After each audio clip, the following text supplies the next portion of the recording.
آج 40 نووی کی جو حدیث ہم پڑھ رہے ہیں اس میں غصے کی ممانعت ہے، شدت کے ساتھ، تکرار کے ساتھ۔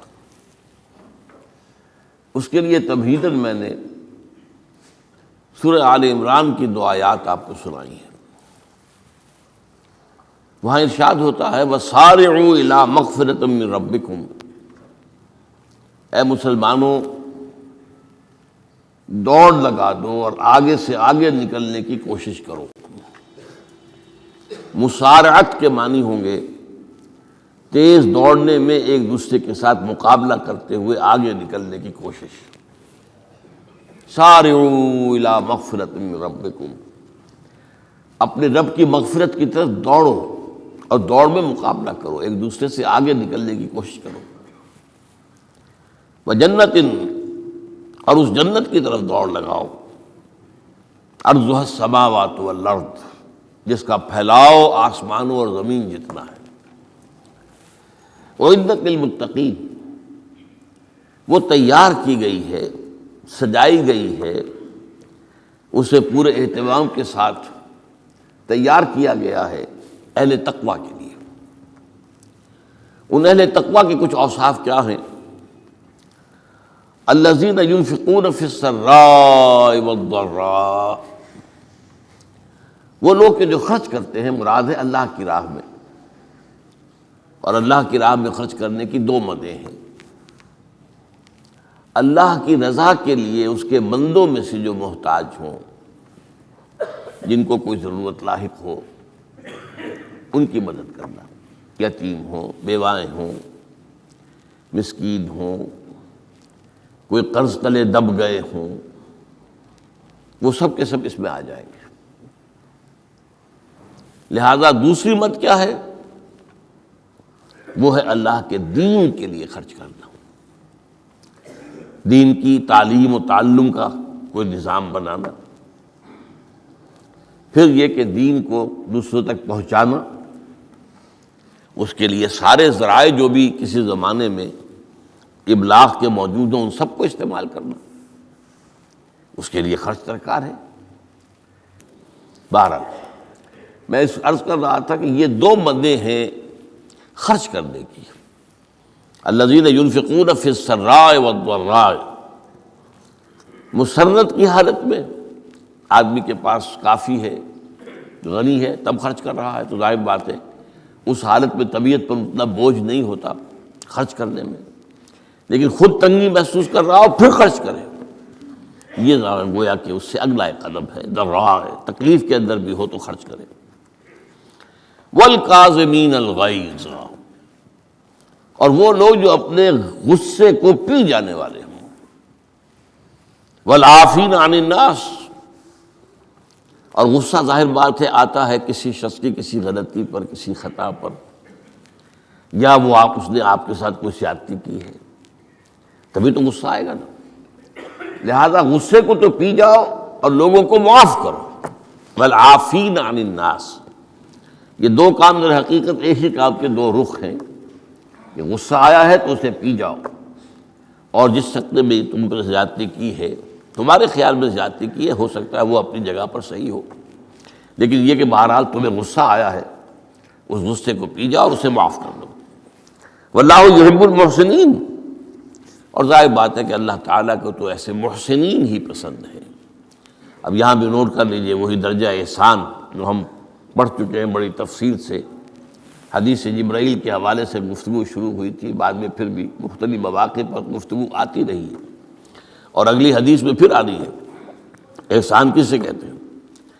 تو اللہ تعالیٰ کو ایسے محسن جو اپنے اس دین کو خوبصورت بنا لے، دین ان کا جو ہے اور دینی زندگی ان کی جو ہے وہ دل کو لبھانے والی ہو، وہ لوگوں کو پسند آنے والی ہو، بلکہ یہ کہ اس کے اندر جو ہے وہ حسن جو ہے دل آویزی پیدا ہو جائے۔ تو اس آیت کے حوالے سے میں آج پھر حدیث آپ کو سنا رہا ہوں۔ اس کے راوی حضرت ابو ہریرہ ہے رضی اللہ تعالی عنہ، انہوں نے ذکر کیا ہے، اور اس کی روایت جو ہے امام بخاری نے کی ہے رحمہ اللہ، ان رجلا قال للنبی صلی اللہ علیہ وسلم، ایک شخص نے حضور صلی اللہ علیہ وسلم سے عرض کیا، اوصنی، حضور مجھے کچھ وصیت فرمائیے۔ اوصا یوسی ایصاءً، وصیت کرنا، وصا یوصی توصیتاً، اس کے معنی بھی وہی ہے۔ وصا یوصی کے معنی ہو جائیں گے تدریجاً، مسلسل وصیت کرتے رہنا، نصیحت کرتے رہنا۔ اور ایک ہے، ایک مرتبہ آپ نے ایک بات کہہ دی ہے، اوصنی، مجھے وصیت فرمائیے، مجھے نصیحت فرمائیے۔ قال لا تغضب، آپ نے ایک ہی بات فرمائی، غصہ نہ کیا کرو، مغلوب الغضب نہ ہو جایا کرو، کہ غصہ آئے اور تم پر چھا جائے، تمہارے اوپر اپنا غلبہ کر دے۔ فردد مرارا، اب اس شخص کے دل میں شاید کوئی اور بات تھی، اس نے پھر پوچھا، اوصنی حضور، بس کیجیے وصیت مجھے۔ آپ نے پھر فرمایا لا تغضب، پھر پوچھا، وہ تکرار کرتا رہا اور حضور نے بھی ہر مرتبہ وہی بات کہی۔ اب اس سے اندازہ ہو جاتا ہے کہ یہ بات کتنی اہم ہے۔ پہلی بات تو میں آپ کو یہ بتا دوں کہ غصہ آ جانا کوئی غیر فطری بات نہیں ہے، غصہ اللہ تعالیٰ نے انسان میں رکھا ہوا ہے۔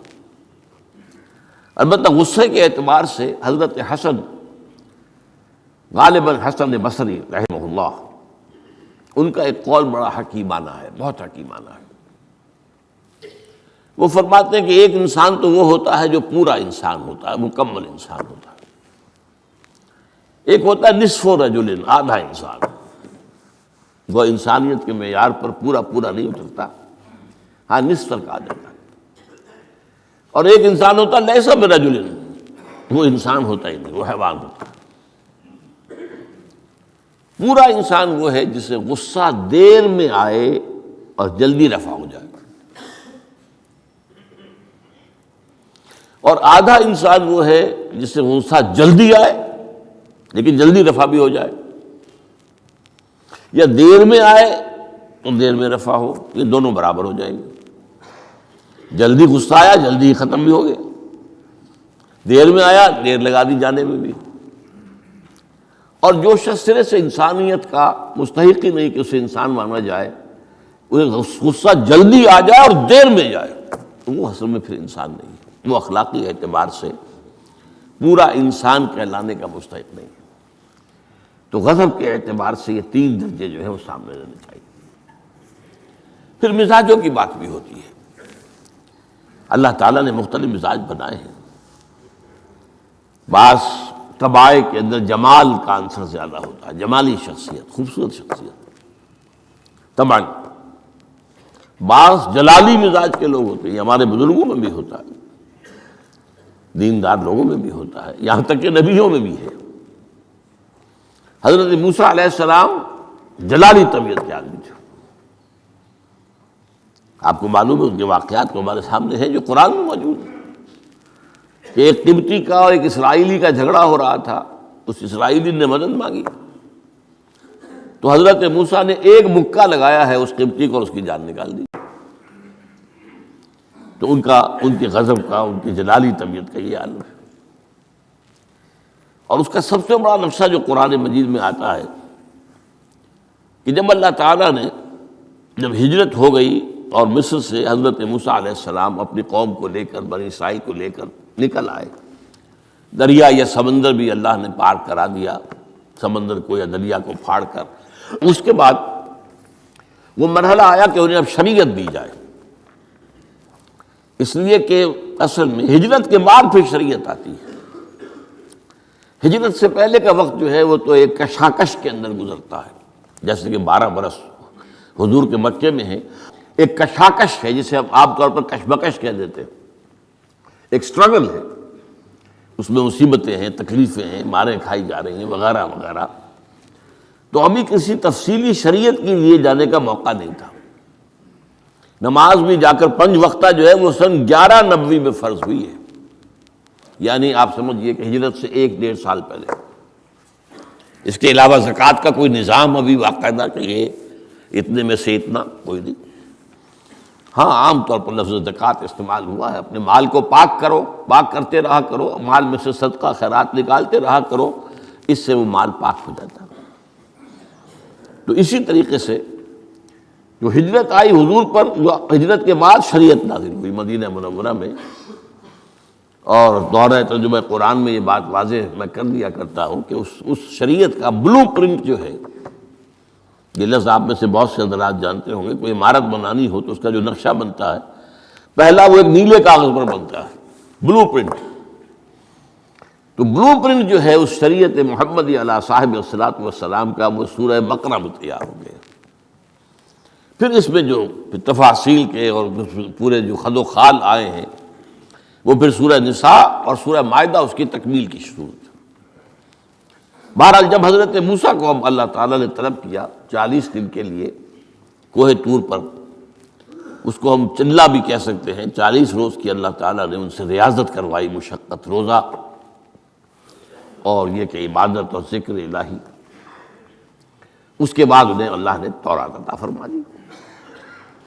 اس میں آپ کو یاد آ جانا چاہیے، حضور سے بھی قرآن مجید کے نزول سے قبل اسی طرح کا معاملہ غار حرا میں آپ کی جو خلوت گزینی ہوتی تھی، اور وہاں پر جو بھی آپ اب کیا عبادات کرتے تھے یہ ہمیں معلوم نہیں ہے، لیکن یہ ہے کہ عام طور پر جو محدثین نے کہا ہے، کان صفت تعبدہ فی غار حرا التفکر والاعتبار، غور و فکر کرتے تھے کہ یہ کائنات کیا ہے، کیا اس کا نظام ہے، یہ معاشرہ ہمارا کدھر جا رہا ہے، یہ خرابیاں کیوں بڑھ رہی ہیں، یہ کیوں انسان کا خون کرتا ہے، یہ کیا بات ہے، یہ کیا وجہ ہے کہ کچھ لوگ بھوکے مر رہے ہیں اور کچھ لوگ جو ہیں ان کے پاس بہت دولت جمع ہو گئی، یہ غور و فکر جو ہے تو یہ آپ کا رہا ہے بہرحال۔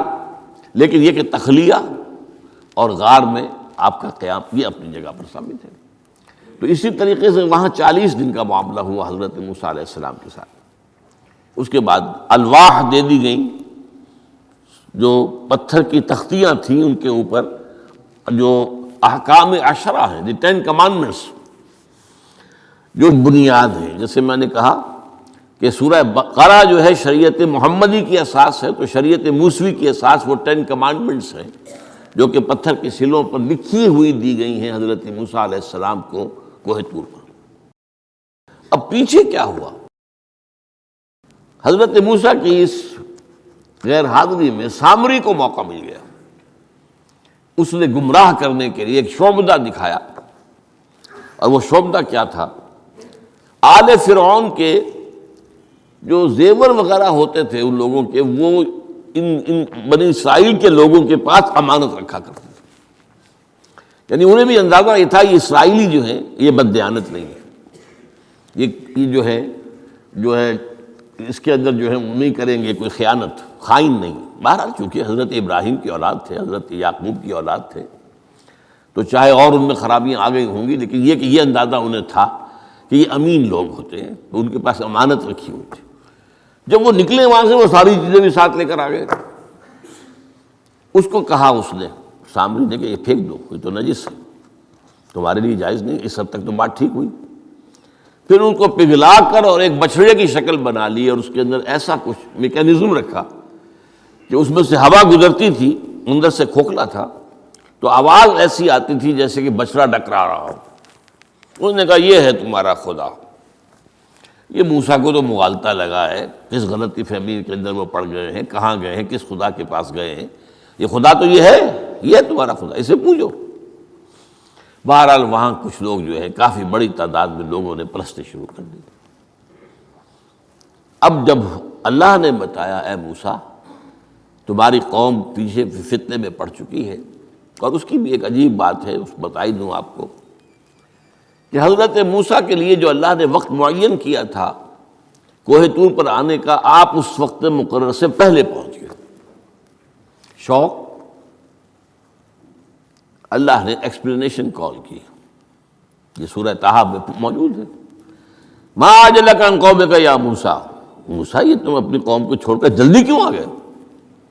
ابھی تو وہ وقت معین نہیں آیا، کیوں آ گئے؟ اب حضرت موسیٰ تعجب سے کہتے ہیں کہ مجھے تو شاباش ملنی چاہیے تھی کہ تو میرا شوق دیکھ، میرا اشتیاق دیکھ، اور الٹی جو ہے ایکسپلینیشن کال کرنی پڑ رہی ہے۔ قال عجلت الیک ربی لترضی، پروردگار میں تو جلدی کر کے آیا اس لیے کہ تو راضی ہو جائے کہ تیرے طلب کرنے پر میں وقت معین سے بھی پہلے پہنچ گیا ہوں۔ فرمایا نہیں، یہ اجرت جو ہے یہ ایسی خطا ہے تمہاری کہ تم نے در حقیقت جو یہ غلطی کی ہے اس کی وجہ سے سامری کو موقع مل گیا ہے کہ اس نے تمہاری قوم کو اضلھم السامری، سامری نے گمراہ کر دیا۔ یہ خبر پا کر اب حضرت موسیٰ علیہ السلام جب آئے ہیں واپس اپنی قوم، اس کے لیے جو الفاظ آئے ہیں یہ سورہ اعراف کے اندر ہے، فلما رجع موسیٰ الی قومہ غضبان آسفا۔ یہ غضبان، یہ غضب کی ایک انتہائی شکل ہے۔ اس وزن پر عربی زبان میں جو الفاظ آتے ہیں وہ کسی شے کی شدت کو ظاہر کرتے ہیں۔ انا جوعان، میں بھوک سے مرا جا رہا ہوں۔ انا عطشان، میں پیاس سے مرا جا رہا ہوں۔ اسی طرح رحمان، جس میں رحم جو ہے وہ ٹھاٹھے مارتے سمندر کے مانند ہے۔ تو اس وزن پر جو الفاظ آتے ہیں اسی وجہ سے غضبان، تو میں کہہ رہا تھا یہ ہے جلالی طبیعت حضرت موسیٰ علیہ السلام کی، کہ انہیں جب یہ اندازہ ہوا کہ میری قوم کے کچھ لوگ جو ہیں وہ اس طریقے سے گمراہ ہو گئے، مشرک ہو گئے، وہ شرک بھی جلی شرک، خفی شرک نہیں، باقاعدہ ایک پرستش جو ہے ہو رہی ہے ایک بشرے کی، اسے خدا مانا جا رہا ہے۔ اسفا، بہت ہی متاسف۔ اب یہ دو الفاظ آ گئے، غضبان، اسفا، ایک جانب غضبناک اور دوسری طرف انتہائی افسوس اور رنج کی کیفیت۔ چنانچہ وہاں آ کر جو الفاظ قرآن مجید میں آئے ہیں اسی جلالی طبیعت کا مظہر، وَأَلْقَى الْأَلْوَاحَ، وہ جو لے کر آئے تھے تختیاں وہ تو آپ نے ڈال دی۔ وَأَخَذَ مِرَاثَ أَخِيهِ يَجُرُّهُ إِلَيْهِ، اپنے بھائی حضرت ہارون کا سر پکڑ کر، بلکہ داڑھی کے بال پکڑ کر اور پیشانی کے بال پکڑ کر گھسیٹا، یہ تم نے کیا کیا؟ میں تمہیں خلیفہ بنا کر گیا تھا یہاں تمہارے ہوتے ہوئے اور یہ کام ہو گیا، تم کیوں نہ میرے پیچھے آ گئے مجھے بتانے کے لیے؟ بہرحال چونکہ خلیفہ بنا کر گئے تھے، انہیں رہنا تو وہاں تھا، لیکن انہوں نے کہا کہ مجھے اندیشہ یہ ہوا کہ آپ یہ کہیں گے کہ تم نے بنی اسرائیل میں تفرقہ پیدا کر دیا، اس لیے میں نے برداشت کیا، کیا کرنا، روکتا رہا میں، لیکن یہ کہ میں نے ان کے درمیان جو ہے کوئی بہت بڑا قدم نہیں اٹھایا۔ لیکن بہرحال اس کے بعد جو قدم اٹھایا گیا وہاں پر وہ فیصلہ کیا گیا کہ 12 قبیلوں میں سے ہر قبیلے کے جتنے لوگوں نے یہ شرک کیا ہے اسی قبیلے کے لوگ جو توحید پر قائم رہے ہیں وہ اپنے بھائیوں کو قتل کریں اور ذبح کریں۔ تو تورات کی روایت کے مطابق 70,000 یہودی قتل ہوا، اور یہیں سے قتل مرتد کی سزا اسلام میں یہ قتل ہے۔ یہ سب بات لوگ کہتے ہیں جو منکرین حدیث ہیں آج کل اور روشن خیال ہیں، اور جو اپنی روشن خیالی کا جو سند لینا چاہتے ہیں مغرب سے، تو مغرب کا تصور تو یہ ہے کہ یہ انسانی حقوق میں سے ہے، ایک مسلمان ہے اسے اگر عیسائیت پسند آ گئی عیسائی ہو جائے، اس کا حق ہے، وہ کوئی مجرم تو نہیں۔ یہ تمہاری شریعت میں یہ کہ قتل کر دیا جائے، یہ تو جو حقیقت جو بنیادی حقوق ہے انسان کے اس کے خلاف ہے۔ اسی طریقے سے ایک مرد اور ایک عورت رضامندی سے زنا کرتے ہیں، آپ کو کیا اعتراض ہے؟ جو ان کا حق ہے، ہاں مائنر نہ ہو، چھوٹے نہ ہو، نابالغ سے زنا نہ کیا گیا ہو، جبر نہ کیا جائے، جبر کریں گے تو مجرم ہو جائیں گے، لیکن اگر رضا کے ساتھ باہمی رضامندی سے وہ کرتے ہیں زنا تو کوئی جرم نہیں ہے، ان کی مرضی ہے۔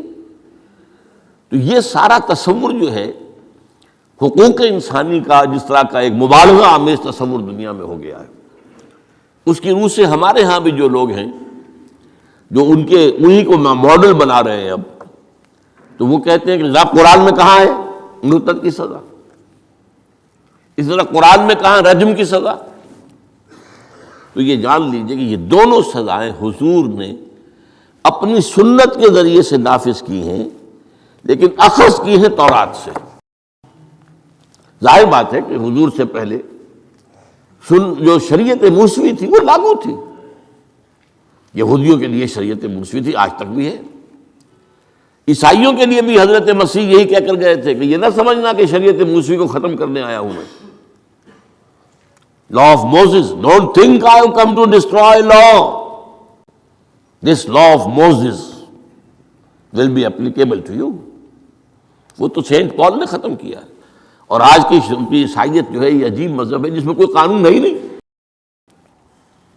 لیکن یہ کہ اسلام میں بہرحال انسانی حقوق کی بھی حدود ہیں، ان حدود کے اندر انسانی حقوق ہوں گے.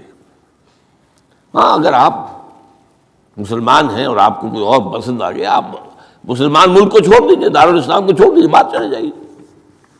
لیکن یہ ہے کہ دارالاسلام میں رہتے ہوئے آپ کو اختیار نہیں ہے. اس کی وجہ ہے کیونکہ اسلامی ریاست کی بنیاد ایک نظریے پر ہے. وہ نسل پر نہیں ہے، وہ رنگ پر نہیں ہے، وہ زبان پر نہیں ہے، نظریے پر. نظریے کو کمزور کر دینے والی شے یہ ہے کہ لوگ سازش کر کے ایک وقت میں ایمان لائیں اور پھر مرتد ہو جائے تاکہ اسلام کی ہوا اکھڑ جائے. اور اس کا معاملہ سورہ آل عمران ہی کے اندر موجود ہے کہ وقالت طائفۃ من اہل الکتاب آمنوا بالذی انزل علی الذین آمنوا وجہ النہار واکفروا آخرہ لعلہم یرجعون. دیکھو بھائی یہ جو بڑی دھاک بیٹھ گئی ہے اسلام کی اور ایمان کی. جو شخص ایمان لے آتا ہے چاہے اسے انگاروں پر ڈال دیا جائے وہ ایمان کو نہیں چھوڑتا. تو یہ ایک ساکھ ہو گئی نا، ایک گڈ ول ہے ایمان کی، ایک ساکھ. جو چاہو کر لو اس کو قتل کر دیا. ابو جہل نے حضرت سمیہ اور حضرت یاسر رضی اللہ تعالیٰ عنہما دونوں کو قتل کر دیا. انہوں نے کلمہ کفر زبان سے نکالنا پسند نہیں کیا، حالانکہ اجازت ہے جان بچانے کے لیے. ایمان دل میں قائم رہے، زبان سے کلمہ کفر کہہ دیا جائے، صرف جان بچانے کے لیے جائز ہے، اجازت ہے. چنانچہ حضرت سمیہ اور حضرت یاسر کے بیٹے عمار نے جان بچانے کے لیے کلمہ کفر کہا اور پھر ان پر شدید پشیمانی طاری ہوئی. لیکن حضور نے انہیں اطمینان دلایا کہ نہیں، اس کی بھی اجازت ہے. باقی جو مقام تمہارے والدین نے حاصل کیا وہ تو بہت مقام ہے، لیکن وہ عظیمت اپنی جگہ، یہ رخصت بھی اپنی جگہ، دین کا ایک حصہ ہے. بہرحال سازش کیا کی؟ آمنوا بالذی انزل علی الذین آمنوا وجہ النہار. ایسے کرو کہ صبح کے وقت تو ایمان لے آؤ، اے لوگو، اے مسلمانوں، جو کتاب تم پر نازل ہوئی ہم بھی ایمان لاتے ہیں، ہم بھی مومن ہو گئے. دن بھر رہو. اب اس میں یہ اضافے میرے ہیں، ذرا حضور کے قریب رہو، صحبت قریب سے، تاکہ لوگ دیکھ لیں یہ دن بھر حضور کی صحبت میں رہے ہیں، قریب رہے ہیں. شام کو کافر ہو جاؤ، مرتد ہو جاؤ، یہ دیکھ لیا ہم نے، یہ تو دور کے ڈھول سہانے ہیں، ہم نے اندر جا کر دیکھ لیا، کوئی بات ہے ہی نہیں، کوئی خاص بات نہیں. اس سے کیا ہوگا؟ لعلہم یرجعون. کچھ نہ کچھ لوگ ضرور جو ہیں وہ متزلزل ہو جائیں گے. آخر سب لوگ تو برابر کے نہیں ہوتے، نہ ہر زن نست و نہ ہر مرد مرد. کمزور ایمان والے لوگ بھی تو تھے نا آخر، اور ان سے بھی نیچے منافقین بھی موجود تھے. لیکن کمزور ایمان والوں کے دل کے اندر بھی خدشہ پیدا ہوا ہوگا، وسوسہ اندازی کا شیطان کو موقع مل گیا کہ بھائی کوئی بات دیکھی ہوگی نا، انہوں نے بڑے بھلے لوگ تھے، بڑے اچھے لوگ تھے، بڑی نیک نیتی سے ایمان لائے تھے، اور حضور کی صحبت میں اور محفل کے اندر بڑے مؤدب ہو کر بیٹھے رہے تھے، بڑی توجہ سے انہوں نے حضور کا کلام سنا تھا. تو آخر کوئی بات تو ہوگی نا جو دیکھی ہے انہوں نے، تبھی تو وہ جو ہے وہ اسلام کو چھوڑ کر چلے گئے. اس فتنے کا سد باب کرنے کے لیے قانون بنا ہے، جو اسلام لائے دیکھ بھال کر لائے. اس لیے کہ ظاہر بات ہے کہ یہ تو اب ایک وادی، اس کے اندر قدم رکھنا ہے جس میں مشکلات بھی آئیں گی، تکالیف بھی آئیں گی. لیکن یہ کہ بہرحال اس سے رجوع کرنے کا پھر حق نہیں ہوگا. اسلام اگر چھوڑو گے تو قتل کیے جاؤ گے. یہ کنڈم کرنا اس کو شریعت اسلامی کے خلاف بغاوت ہے. قرآن میں نہیں ہے، لیکن از روئے قرآن تورات پر بھی لفظ قرآن کا اطلاق ہوتا ہے. چنانچہ مکے کے کفار اور مشرکین کا ایک قول نقل ہوا ہے، قالوا لن نؤمن بهذا القرآن والذی بین یدیہ، انہوں نے کہا نہ تو ہم اس قرآن پر ایمان لائیں گے جو محمد پیش کر رہے ہیں، اور نہ اس قرآن پر جو ان سے پہلے ہے۔ تو تورات کو بھی ایک معنی میں قرآن کا لفظ جو ہے اس کا اطلاق ہوتا ہے۔ تو حضور صلی اللہ علیہ وسلم نے یہ دو سزائیں جو ہیں، قتل مرتد اور رجم کی سزا بھی، ظاہر بات ہے قرآن میں نہیں ہے، مانتے قرآن میں نہیں ہے، لیکن شریعت جو ہے وہ صرف قرآن پر مبنی نہیں ہے۔ بس یہ بات ایک اصول موٹی، شریعت کی دو بنیادیں مستحکم ہیں، مستقل بالذات ہیں، انڈیپینڈنٹ آف ایچ ادر، کتاب اللہ و سنت رسول صلی اللہ علیہ وسلم، اللہ کی کتاب اور اللہ کے رسول کی سنت، صرف قرآن نہیں ہے۔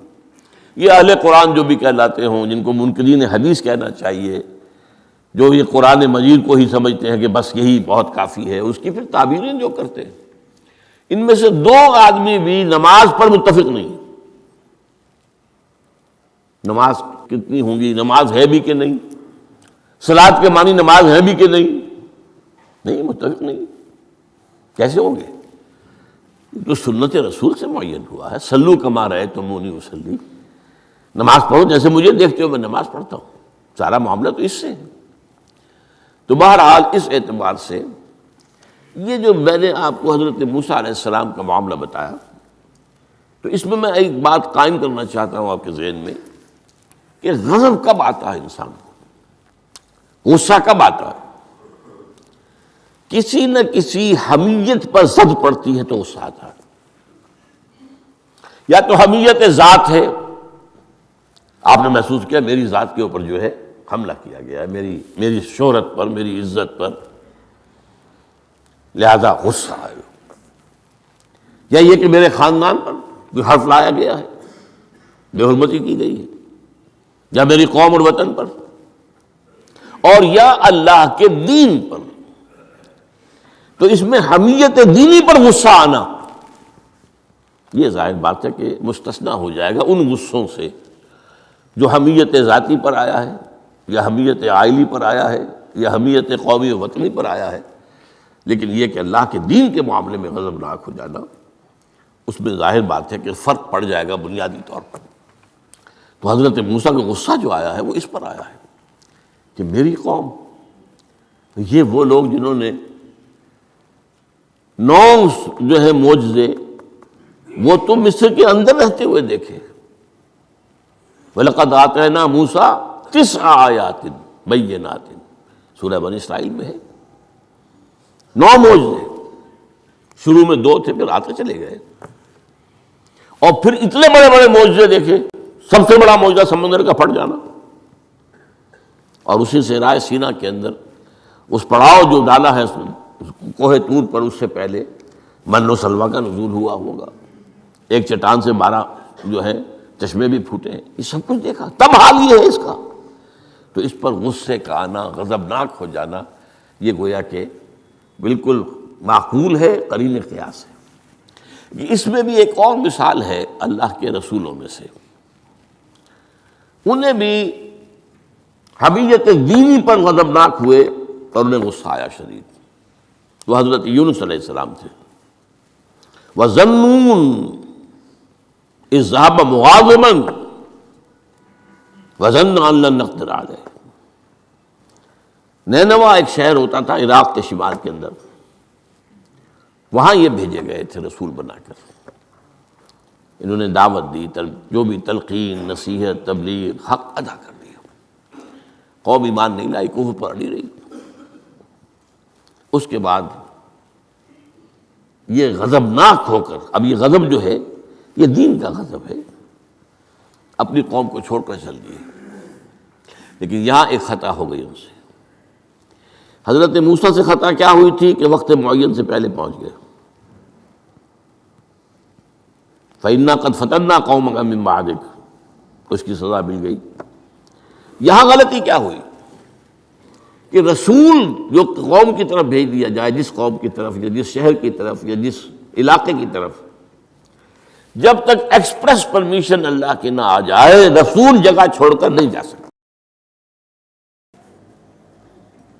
یہاں یہ ہے کہ وہ اتنے غضبناک ہو گئے کہ یہ بات جو ہے یہ ذہن کے سامنے نہ رہی اور آپ اپنی قوم سے ناراض ہو کر، یہ بدبخت قوم جو ہے اب یہ تو ہلاک ہو کر ہی رہے گی، تو یہ چھوڑ کر چلے گئے، یہ غلطی ہوئی۔ چنانچہ آپ کو یاد بھی آ گیا ہوگا کہ جب ہجرت مدینہ کی اجازت آ گئی ہے اللہ کی طرف سے عام صحابہ کے لیے، تو آپ نے کہہ دیا چلے جاؤ مدینے جاؤ، آپ خود نہیں گئے، جب تک کہ ایکسپریس پرمیشن، واضح طور پر، معین طور پر آپ کے لیے اجازت نہیں آ گئی، اس وقت تک آپ نے مکے سے سفر نہیں کیا۔ حضرت، یہ واقعہ سیرت کا مشہور واقعہ ہے، حضرت ابوبکر صدیق رضی اللہ تعالیٰ عنہ نے 2 اونٹنیاں تیار کی تھی کہ لمبا سفر ہے اور تیز جانا ہوگا، ہم جب جائیں گے تو ظاہر بات ہے پیچھا کیا جائے گا، تعاقب ہوگا، تو اچھی فربا اونٹنیاں ہوں، تو انہیں خوب کھلا پلا کر تیار کیا تھا اور حضور کو بتایا نہیں تھا۔ اب منتظر تھے، حضور کیا اجازت آ گئی؟ نہیں، ابھی نہیں آئی۔ پھر پوچھا اجازت آئی؟ حضور نہیں آئی۔ اب حضرت عائشہ فرماتی ہیں، اور نکاح میں آ چکی تھی حضور کے، لیکن تھی ظاہر بات ہے کہ 6 سال کی عمر میں نکاح ہو گیا تھا، 9 سال کی عمر میں وداعی ہوئی ہے بعد میں مدینے میں جا کے۔ تو ان کی روایت ہے کہ ہم نے دیکھا کہ دوپہر کے وقت حضور چلے آ رہے، تشریف لا رہے۔ اب یہ بات بڑی غیر معمولی تھی، عرب میں یہ جو وقت ہے قیلولے کا، ظہر اور عصر کے درمیان، اس میں بازار بھی بند ہو جاتے ہیں، آفیسز بند ہو جاتے ہیں، اور یہ کہ کسی کے گھر آنا جانا، اللہ یہ کہ آپ کو کھانے پر بلایا ہو دوپہر کے بعد دوسری ہے، ایک آنا جانا نہیں ہوتا، وزٹ نہیں ہوتی۔ تو بڑے حیران ہوئے ہم، تو حضور نے اپنا ذرا چہرہ وغیرہ چھپایا ہوا بھی ہے اپنے رومال میں، تشریف لائے اور آ کر کہا کہ میں اندر آنا چاہتا ہوں۔ حضرت ابو تشریف لائیے، یہ تو آپ کی، اب ظاہر بات ہے حضرت عائشہ سے نکاح تو ہو چکا تھا، وہ تو اب محرم تھی، یہاں کوئی نامحرم نہیں ہے، آپ آئیے۔ آ کر آپ نے کہا کہ ابو بکر اجازت آ گئی ہے۔ اب حضرت ابو بکر کی خوشی کا ٹھکانہ نہیں تھا، دل میں سوچتے تھے کہ اب مجھے شاباش ملے گی۔ عرض کیا حضور میں نے 2 اونٹنیاں تیار کر رکھی ہیں، خوب کھلا پلا کر فربا کیا ہے، تیار کیا ہے۔ حضور نے تھوڑا سا توقف فرمایا، اچھا میں 1 اونٹنی میں استعمال کروں گا، لیکن میں اس کی قیمت ادا کروں گا۔ حضرت ابوبکر رو پڑے کہ حضور کیا مجھ سے بھی مغایرت ہے؟ میں نے اپنے جان و مال میں سے کون سی چیز آپ سے بچا کر رکھی؟ سارا مال آپ پر خرچ کر چکا ہوں۔ آپ نے اشارہ کیا حضرت عائشہ کے بارے میں، تو ایک مرتبہ پوچھا ہے کہ وہ تو آپ کی بھتیجی ہے، کیسے آپ کے کا نکاح ہوگا؟ کہ وہ دینی معاملہ ہوتا ہے، تم میرے دینی بھائی ہو، یہ کچھ بھی بھائی تو نہیں ہو۔ بس اتنا کہنے کی دیر تھی، بیٹی پیش کر دی۔ تو میں نے اپنی کون سی چیز کو آپ سے بچا کر رکھا؟ یہ ان کے الفاظ نہیں ہے، یہ میں ان کے جذبات کی تعبیر اپنے الفاظ میں کر رہا ہوں، لیکن یہ واقعہ میں آتا ہے کہ رو پڑے۔ تو بہرحال یہ جب تک ایکسپریس پرمیشن نہیں آتی اس وقت تک رسول نہیں جا سکتا۔ حضرت یونس چھوڑ کر چل گئی، وَظَنُّونِ الذَّهَبَ مُغَاضِبًا، مغاضب وہی غضبناک، تو اس کو اللہ تعالیٰ نے پکڑا، اس لیے کہ یہ غلطی ایسی تھی کہ جس کے اوپر پکڑ ہوگی۔ یہ تو کار رسالت کے اندر جو اس کی شرائط ہیں ان میں سے ایک شرط کے اندر کمی ہوئی ہے، لہذا پھر وہ آپ کو معلوم ہے کہ وہ مچھلی کے پیٹ میں گئے اور وہاں انہوں نے جو ہے لا الہ الا انت سبحانک انی کنت من الظالمین، تو آپ نے جو بھی وہ استغفار کیا ہے اللہ سے، پھر اللہ نے معاف کیا۔ پھر اس مچھلی نے، ویل مچھلی کوئی ہوگی جو شط العرب میں معلوم ہوتا ہے، شط العرب میں اس نے نگلا ہے، اور شط العرب یہ دونوں دریا جو ہیں فرات اور دجلہ جب عراق کے جنوب میں آ کر ایک ہو جاتے ہیں تو وہ تو گویا کہ ایک بڑا سا چھوٹا سا سمندر بن جاتا ہے، اتنا بڑا وہ شط العرب کہلاتا ہے۔ اس سے ہو کر پھر گلف میں آئے، اور گلف سے ہو کر کہیں مکران کے ساحل پر آ کر اگلا ہے اللہ کے حکم سے اس مچھلی نے حضرت علیہ السلام کو۔ اس پر ایک تحقیقی مضمون میثاق میں ایک زمانے میں شائع ہوا تھا، میں اب اس کی تفصیل میں نہیں جا سکتا، کہ اس علاقے میں حضرت یونس علیہ السلام کو اور پھر وہ اس کے ساحل پر پڑے رہے، تو معلوم ہوا کہ یہاں پر غضبناک ہو جانا اگرچہ تھا حمیت دینی کی وجہ سے، لیکن وہاں بھی جو بنیاد ہے دین کی اور جو اس کے جو شرائط ہیں ان میں سے کسی کو کراس کرنے کی اجازت نہیں. اس میں سے اگر کسی رسول سے بھی ہوا ہے تو پھر یہ کہ اللہ تعالیٰ کی طرف سے گرفت ہوئی ہے. اور یہاں یہ نوٹ کرا دوں میں آپ کو، ہم جو مبالغے آمیزی کیا کرتے ہیں نعتوں کے اندر، اور آج کل انتہا ہوئی ہے ٹی وی کے اوپر، بعض چینلز کے اوپر نعتوں ہی نعتیں، نعتیں ہی نعتیں، نعتیں ہی نعتیں، پھر ان کے اندر جو مبالغے ہوتے ہیں. حضور نے فرمایا ہے مجھے یونس ابن متہ پر بھی فضیلت مت دو.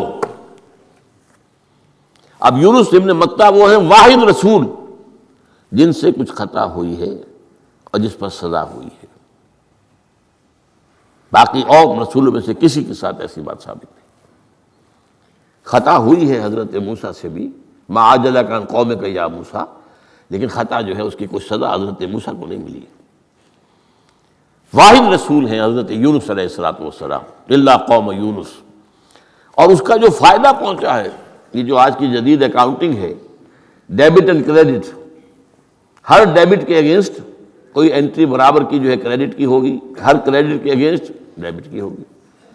یہ جو ڈیبٹ ہوا حضرت یونس کے خلاف، یہ کریڈٹ بن گیا قوم کے خلاف، قوم کے حق میں، کہ عذاب کے آثار شروع ہو گئے، جس کے بعد کہ کسی قوم کے لیے دروازہ بند ہو جاتا ہے توبہ کا. جیسا کسی فرد کے لیے جب موت کے آثار شروع ہو جائیں اب توبہ کا دروازہ بند ہے، تو جب وہ عذاب کے آثار شروع ہو گئے وہ قوم کو یاد آ گیا کہ یہ بات وہی ہو گئی جو یونس کہا کرتا تھا علیہ الصلوۃ والسلام. گھروں سے نکلے آئے، پوری قوم باہر آ گئی اور چیخ چیخ کر، رو رو کر، گڑ گڑا کر اللہ سے معافیاں مانگی، دعائیں کی، تو اللہ نے ان پر سے عذاب ٹال دیا. تو سورہ یونس میں اس کے بیان کیا گیا ہے کہ عذاب الہی کے جب شروع ہو جائیں آثار پھر وہ ٹل نہیں سکتا الا قوم یونس. یہ صرف ایک ہی مرتبہ ہوا ہے، استثناء ہے واحد، حضرت یونس علیہ السلام کی قوم. اب آخری نقطہ میں آپ کو بتا رہا ہوں، اس حدیث میں ایک بات بڑی اہم ہے. یہ جو آپ نے فرمایا لا تغضب لا تغضب لا تغضب لا تغضب، محسوس ایسا ہوتا ہے کہ یہ در حقیقت ہے شخصی تشخیص اور علاج. جو روحانی معالج ہوتے ہیں، ظاہر بات ہے کہ رسول یزکیہم، روحانی معالج سے تزکیہ کرتے ہیں. اس طرح ہمارے ہاں صوفیہ جو ہیں جنہوں نے اپنا تزکیہ کرایا ہوتا ہے کسی بزرگ سے، وہ پھر دوسروں کا تزکیہ کرتے ہیں. یہ ایک سلسلہ ہے جو چل رہا ہے.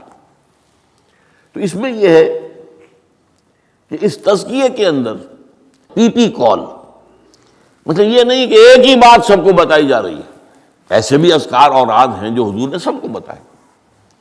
ہر نماز کے بعد بعض اذکار ہیں، اللہم اعنا علی ذکرک و شکرک و حسن عبادتک، ایک وہ ہے اللہ تعالیٰ کی حضور کی طرف سے کہ یہ پڑھا کرو، آپ پڑھا کرتے تھے، یہ سب کے لیے. لیکن ایک ہے پرسنل، اس لیے کہ اس روحانی معالج کا کے اندر یہ صلاحیت ہونی چاہیے کہ وہ اشخاص کے اندر جو ذاتی، اب کسی کے اندر کوئی مرض ہے، کسی میں کوئی مرض ہے، کسی کے اندر دولت کی محبت زیادہ ہے، کسی کے اندر غصہ جو ہے وہ بہت تیز ہے، کسی کے اوپر شہوت کا غلبہ بہت زیادہ ہے. تو وہ جو کال ہے وہ ہوگی پرسنل کال. یہ گویا کہ ایک پرسنل پرسکرپشن ہے اس شخص کے لیے کہ معلوم ہوتا ہے کہ اس کے اندر یہ غضب کا اور غصے کا معاملہ جو ہے وہ ضرورت سے زائد تھا، لہذا اسے حضور نے تکرار کے ساتھ اسی کا مشورہ دیا، اسی کی وصیت فرمائی. سبحانک اللہم و بحمدک لا الہ الا انت سبحانک انی کنت من الظالمین.